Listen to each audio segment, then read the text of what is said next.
एक भारी रात का पर्दा साम्राज्य की राजधानी के दिल में, चौक के दूर सिरे पर एक विशाल गॉथिक कैथेड्रल खड़ी थी। उसका शिखर काले आसमान को चीरता हुआ।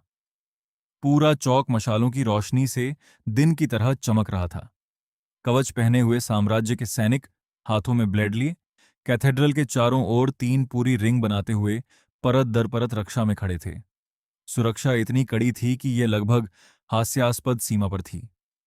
एक काले क्लोक में लिपटा हुआ लियोन कैथेड्रल की छत पर एक चिमनी के पीछे उखड़ू बैठा था। दूरबीन के माध्यम से नीचे की तैनाती का अध्ययन कर रहा था।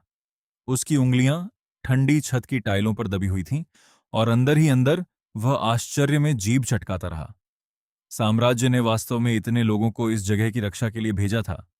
उसके बोलने से पहले ही उसके बगल की चिमनी के पीछे से अचानक एक हल्की सरसराहट की आवाज आई।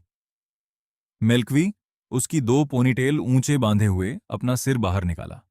उसे घर पर रहना चाहिए था, फिर भी उसने चुपके से उसका पीछा यहां तक किया था। उसकी पीठ पर दो फूले हुए हथियारों के बैग बंधे हुए थे। उसके बाल रात की हवा में उड़ रहे थे, लेकिन उसके चेहरे पर डर का एक भी निशान नहीं था। नीचे गार्ड्स की भीड़ को देखते हुए उसने अपने होंठ मुड़कर एक मुस्कान बनाई और हल्के अंदाज में मजाक किया।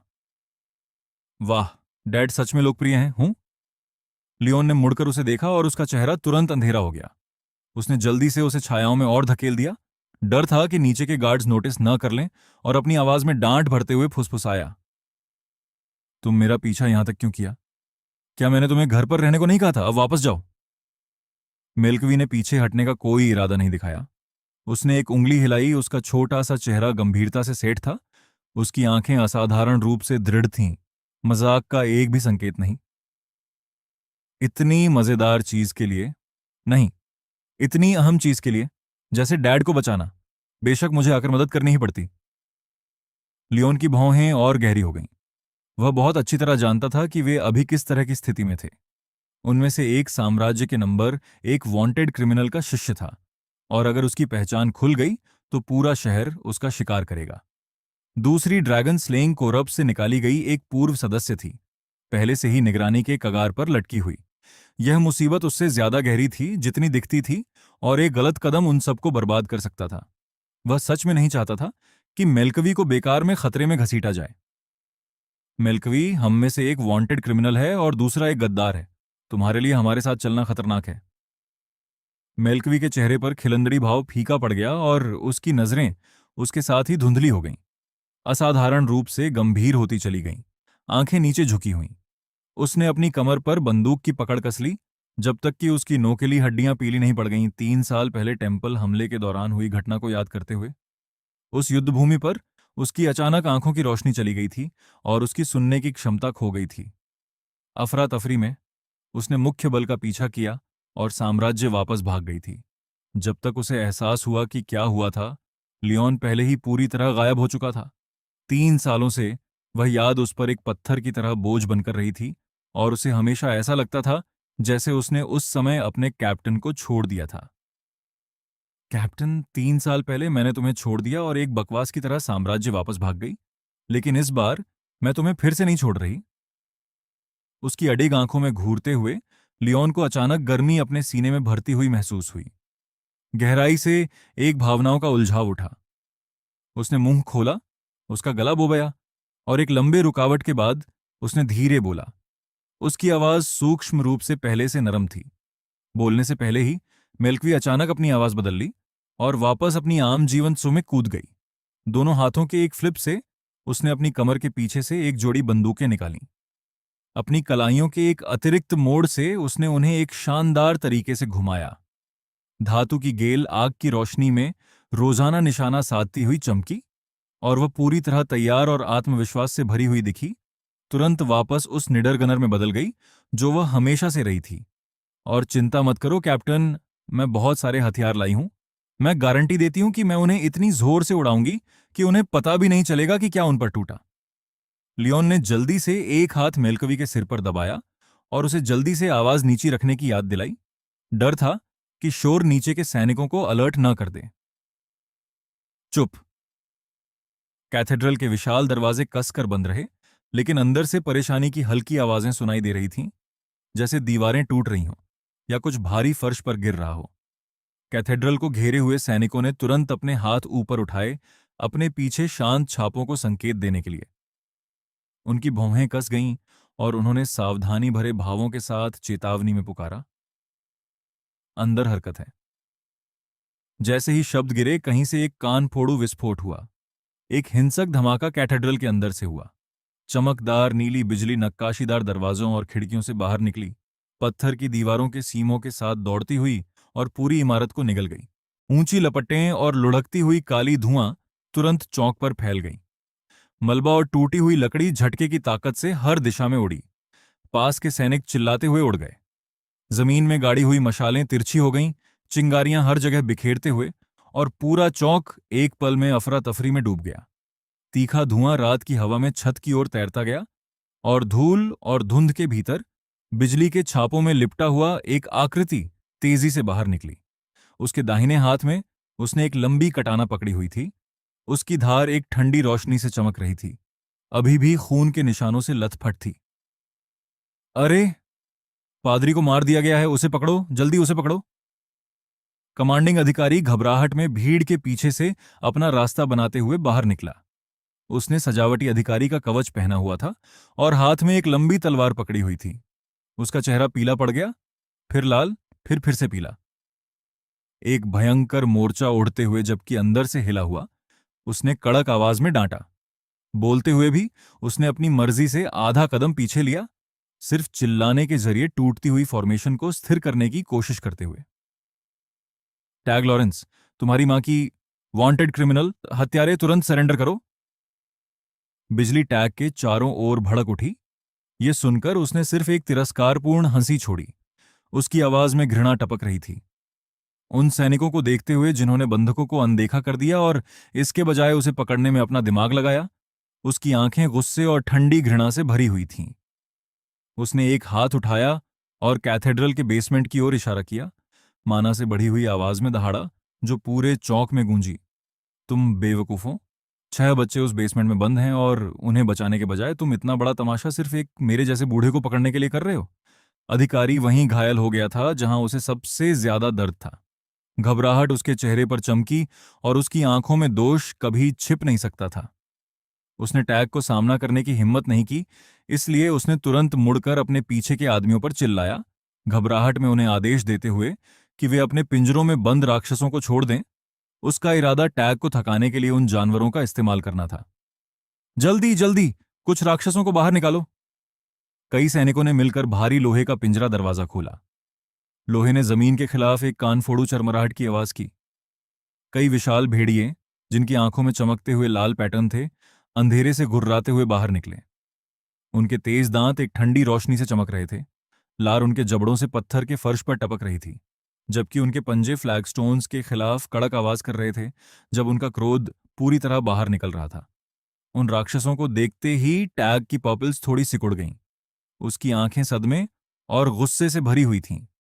उसने कभी कल्पना नहीं की थी कि साम्राज्य की राजधानी के भीतर ही कोई इतने खतरनाक जीवों को चुपके से रखने और पालने की हिम्मत करेगा, आम लोगों की जानों को बेकार समझते हुए। एक क्लास खतरनाक प्रजाति, वे सच में साम्राज्य के अंदर ऐसे राक्षसों को पाल रहे हैं? वाक्य खत्म होने से पहले ही लेड वोल्फ नीचे झुक गया। उसने अपने दांतों से भरा जबड़ा खोला और एक गंदी खूनी हवा के झोंके के साथ टीग पर झपटा। टीग ने अपनी कलाई पलटी और अपनी तलवार को उससे मिलाने के लिए घुमाया।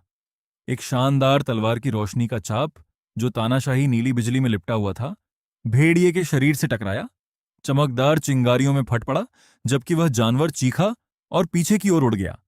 लेकिन राक्षस बहुत ज्यादा थे। वे पिंजरे से बाहर लगातार बहते जा रहे थे, उसे लहर दर लहर घेरते हुए। एक भयंकर संघर्ष के बाद टीक की सांस धीरे धीरे भारी और कम स्थिर होती चली गई।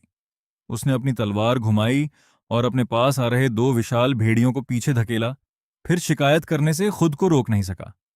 उसकी आवाज में तिरस्कार का एक सुर था। लड़के, क्या तुमने अपनी ट्रेनिंग में डील कर दी है? तुम्हारी शक्ति पहले से क्यों बदतर है? जैसे ही शब्द गिरे, एक लंबी आकृति छायादार छत से नीचे कूदी। एक काले क्लोक में लिपटा हुआ लियोन उतरते समय अपने घुटने मोड़े और धीरे से प्रभाव को बिखेर दिया। उसका क्लोक रात की हवा में जोर से फड़फड़ाया। वह टीक के बगल में एक स्थिर रुकावट पर आया। उसके हाथ में तलवार पहले से ही आधी खींची हुई थी और हल्की नीली बिजली उसके चारों ओर चमक रही थी।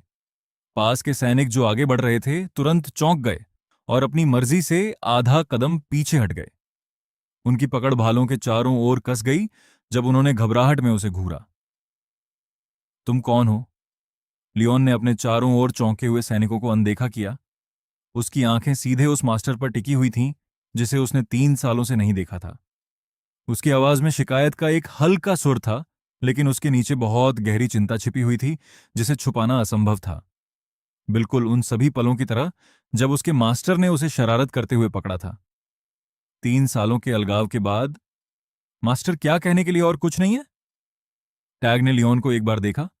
उसकी तेज नजर ऐसा लग रहा था कि उसे सिर से पैर तक देख रही थी। उसने तुरंत एक ही वाक्य में पिछले 3 सालों में लियोन की पूरी जीवन स्थिति को बेनकाब कर दिया, बिल्कुल भी रहम नहीं दिखाया। उसकी आवाज में उस परिचित निराशा का सुर था जो किसी को होती है, जो किसी ऐसे व्यक्ति से निराश हो जिसकी वह परवाह करता है। हम कहने के लिए क्या है कि तुमने मेरी पीठ के पीछे चुपके से अपनी एक पत्नी ढूंढ ली और 2 बेटियां पैदा की। लियोन ने यह सुनकर तुरंत शर्मिंदा दिखा। उसके कानों की नोक हल्की लाल हो गई और उसने हाथ उठाकर अपने सिर के पीछे खुजलाया, ईमानदारी से एक शांत स्पष्टीकरण जोड़ा। उसकी आवाज में एक मुश्किल से नोटिस होने वाली अजीब गर्मी थी। तो शायद तुम्हें पहले ही पता था मास्टर। वास्तव में सिर्फ 2 नहीं, मेरी तीसरी बेटी अभी अभी पैदा हुई है। यह सुनने के बाद टैग ने एक साथ हताशा और बेबसी महसूस की। उसने आंखें इतनी जोर से घुमाई कि लगभग गिरने ही वाली थीं।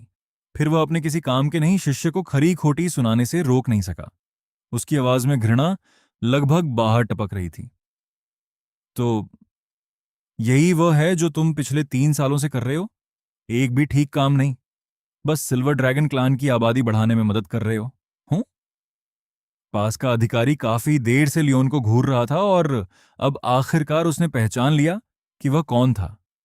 वह एक पल के लिए जम गया। फिर उसका चेहरा जंगली खुशी से चमक उठा, जैसे कि स्वर्ग से भेजा गया एक प्रमोशन सीधे उसके सामने गिर गया हो। उसने तुरंत आवाज उठाई और आदेश दिया, अपनी तलवार हिलाते हुए सैनिकों को आगे बढ़ने का आदेश दिया ताकि उन्हें दोनों को पकड़ सकें, इन दोनों वांटेड आदमियों को पकड़कर गौरव प्राप्त करने की आशा में। टैग का शिष्य? तो इसका मतलब वह गद्दार लियोन अभी भी जिंदा है? वे एक साथ हैं, उन्हें पकड़ो। आदेश पर अनगिनत सैनिक परत दर परत भाले उठाए और ढालें आगे बढ़ाते हुए आगे बढ़े। ढाल की दीवार एक हवाबंद लाइन बन गई और उनके भारी कदमों की आवाज पत्थर की सड़क पर एक साथ गूंजी, तीव्र दबाव फैलाते हुए। मास्टर और शिष्य ने अपनी मर्जी से पीठ टू पीठ अपनी स्थितियां लीं। परिचित मुद्रा और मौन समझ बिल्कुल पहले जैसी ही थी। लियोन ने 2 हल्की खांसी दी। उसकी आवाज गंभीर हो गई। उसे पता था कि यह यादों में खोने या बहस करने का वक्त नहीं था। उन्हें पहले बाहर निकलना था। अहेम, यह थोड़ा जटिल है, चलो यहां से बाहर निकलने के बाद बात करते हैं। बोलते हुए टैग ने अपने बगल में लियोन की ओर देखा। उसकी आवाज में जानबूझकर एक उकसाने का संकेत था, साथ ही उस जिद्दी बूढ़ापे को मानने से इनकार, जैसे वह सीधे उन दिनों में वापस चला गया हो जब वह लियोन को तलवारबाजी सिखा रहा था। अरे लड़के, मेरे जैसे एक बूढ़े से पीछे मत रह जाना। लियोन ने अपने हाथ में तलवार की पकड़ कसी। उसकी नोकीली हड्डियां थोड़ी तन गईं। युद्ध की भावना उसकी आंखों में भड़क उठी और उसके मुंह के कोने पर परिचित वक्र वापस आ गया। उसने साफ झूठ नहीं और बिना हिचकिचाहट के जवाब दिया, ठीक है। अगले ही सेकंड मास्टर और शिष्य ने एक साथ अपने भीतर की बिजली की शक्ति को उजागर किया। 2 धाराएं चमकदार नीली रोशनी की उनके बगल में एकत्र हुईं और फिर एक भयंकर झटका बाहर की ओर फट पड़ा, पूरे क्षेत्र में फैल गया। अग्रिम पंक्ति के सैनिक चीखते हुए झुंडों में उड़ गए और ढाल की दीवार एक पल में ढह गई। यह देखते हुए कि उन्हें रोकने का कोई रास्ता नहीं है, अधिकारी मौत की तरह पीला पड़ गया। ठंडा पसीना उसके माथे पर बूंदा बूंदा टपकने लगा जब उसने घबराहट में हर बचे हुए राक्षस को छोड़ने के लिए चिल्लाया। उसने पूरी तरह सारी बंदिशें छोड़ दी थीं, अब राजधानी की सुरक्षा की भी परवाह नहीं थी। अरे बाकी सारे पिंजरे खोलो, सारे राक्षसों को छोड़ दो। एक विशाल झुंड, 1 क्लास विशाल भेड़ियों एक साथ बाहर निकले। अपनी गहरे लाल आंखों में जंगली कातिल इरादे जलाते हुए गुर्राते हुए वे मास्टर और शिष्य पर झपटे। लियोन ने राक्षसों को घूरा, उसकी भौहें कसकर चढ़ गईं। क्या ये लोग कभी परिणामों के बारे में नहीं सोचते? अगर ये खतरनाक जानवर साम्राज्य की सड़कों पर नियंत्रण से बाहर हो गए तो बहुत से मासूम लोग जख्मी होंगे। टैग ने अपने सामने के अस्त व्यस्त दृश्य को देखा। उसकी आंखें थकान और निराशा से भरी हुई थीं। उसने एक हल्की सांस छोड़ी। उसकी आवाज अंतहीन थकान से भारी थी। साम्राज्य अब वह साम्राज्य नहीं रहा जो पहले था। लड़के। ये शब्द फेंकने के बाद टैग ने अपनी कटाना ऊंची उठाई और नीली रोशनी अचानक धार के साथ एकत्र हुई। शिंग। टैग ने नीचे की ओर काटा और एक अर्धचंद्र के आकार की बिजली की बोल्ट आगे बढ़ी, आगे की सड़क को चीरते हुए, और घेराव में सीधा एक खाई उड़ा दी। चलो। वे दोनों घेराव में खुली जगह की ओर दौड़े। दौड़ते हुए टीग ने अपना सिर लियोन की ओर मोड़ा। मुझे मत बताना कि तुम बिना किसी तैयारी के मेरी मदद करने के लिए दौड़े चले आए। लियोन पूरी तरह शांत दिखा जब उसने अपनी तलवार घुमाई और अपने पास झपटे राक्षसों को काटा। हर चमक के साथ बिजली के छाप पीछे छोड़ते हुए उसने पूर्ण संयम के साथ जवाब दिया। बेशक एक ने तैयारी की। बोलना खत्म करते ही दूर सड़क के सिरे से जल्दी खुरों की आवाज गूंजी, हर सेकंड तेज और करीब होती हुई। मेल्कवी एक दो पहिया घोड़ा गाड़ी पर दौड़ती हुई आई, लेकिन घोड़ा स्पष्ट रूप से पहले के विस्फोट और बिजली से बुरी तरह डर गया था। ये पूरी तरह नियंत्रण से बाहर था, उन्माद में सीधे उनकी ओर दौड़ रहा था। देखो, ये आ गया। गाड़ी पर पीठ पर दो जुड़वा बंदूकें बंधी हुई। वह छोटी लड़की पूरी तरह घबराई हुई दिख रही थी। उसका शरीर गाड़ी के साथ जोर जोर से हिल रहा था जब उसने दोनों हाथों से लगाम पकड़ी हुई थी और चिल्लाई, ये घोड़ा मेरी बिल्कुल भी नहीं सुन रहा। अरे, मैं इसे कैसे रोकूं? गाड़ी सीधे उन दोनों की ओर टकराते और मुड़ते हुए आई। पलक झपकने का मौका पकड़ते हुए लियोन कूदा और ड्राइवर की सीट पर स्थिर रूप से उतरा, जबकि उसके मास्टर ने गाड़ी के डिब्बे में कूद लगाई। लियोन ने हाथ बढ़ाया और मेल्कवी के हाथों से लगाम छीन ली, फिर तुरंत भूमिकाएं तय कीं। मैं गाड़ी चलाऊंगा, पीछे जाओ और मास्टर की मदद करो उन राक्षसों को रोकने में जो हमारा पीछा कर रहे हैं। मेल्कवी ने समझदारी से मुस्कुराया। आखिरकार वह उस हिस्से पर पहुंच गई थी जिसमें वह अच्छी थी। तेजी और कुशलता से हिलते हुए वह गाड़ी के पिछले हिस्से की ओर दौड़ी। जिस पल वह उतरी, उसने अपनी पीठ से लंबी बंदूकें रिवर्स ग्रिप से निकाली, बोल्टों को एक तेज क्लिक के साथ चलाया और एक चिकनी अभ्यासी हरकत में गोलियों को चैम्बर में डाल दिया। उसे अभी भी शिकायत करने का वक्त मिला। बिल्कुल सही, गाड़ी चलाना गोली चलाने से कहीं ज्यादा मुश्किल है। मेल्कवी ने दोनों बंदूकें निकाली और सेफ्टी को ऑफ किया। एक पैर गाड़ी के डिब्बे के पिछले किनारे पर रखा और एक लंबी खोई हुई लौ उसकी नीली हरी आंखों में जल उठी। फिर उसने ट्रिगर दबाया। एक पल में गोलीबारी शुरू हुई। मिल्कवी के हाथों में दो भारी लंबी बंदूकें अपनी मैगजीन की गोलियों को बेतहाशा छोड़ती हुईं, मजिल फ्लैश उसके चेहरे पर नाचते हुए। वह चेहरा, जिसे प्यारा कहा जाना चाहिए था, अब एक उत्साहित मुस्कान से भरा हुआ था। बहुत समय हो गया है तुम जैसे राक्षसों को मारे हुए, इसीलिए मुझे निराश मत करना।